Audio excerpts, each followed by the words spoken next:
nalapitan. Teka, simulan niya na yan, oh. Wow, kinakain niya, oh. Ring all the bells on this glad Christmas day, when the child lay, born in a manger was laid on the hay. Ala, kaya niya. Ayan, oh, to. Wow.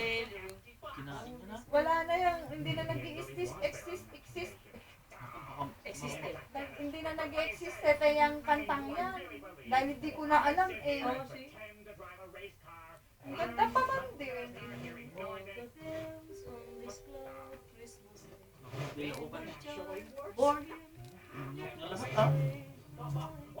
Huli. Kanina pa kaya siya hinahanting ni Pichi. Alin yung malaki? See? Baka mabila ako ng JR, hindi matunawan. Ayun nga iniisip ko, eh.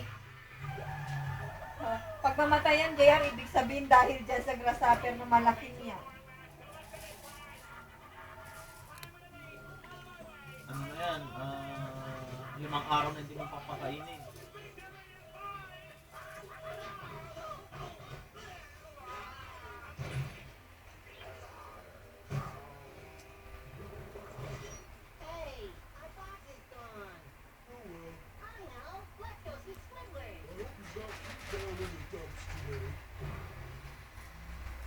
Pabayaan mo, JR, para mamuya-muya niya. Mukhang ayaw na pumasok eh.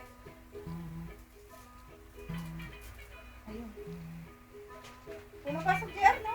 Si, May anong nangyari, Eric, sa namatay sa Tugigaraw na mga nursing, yung sa hotel.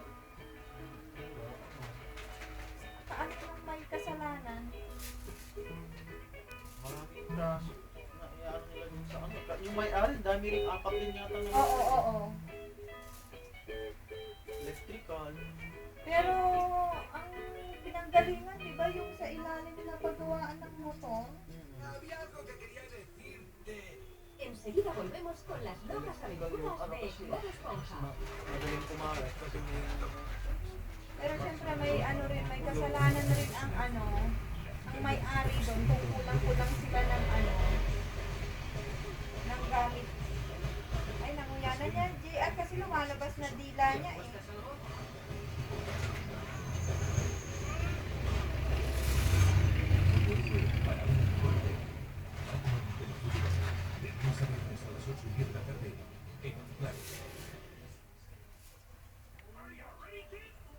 natatakot nga ako, baka mamatay nga, eh. hindi. Ha? Ang ano yan, pangpunaw. Malakas ang pagtunaw kung nasa lalamunan lang yan eh. Oo nga. Dahil kanina pa siya ganun na nga.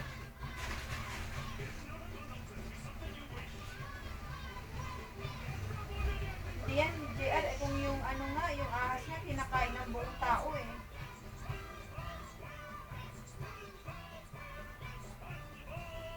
No, pero dahil maraming namamatay daw na ganyan na malalaki yung kinakain nila,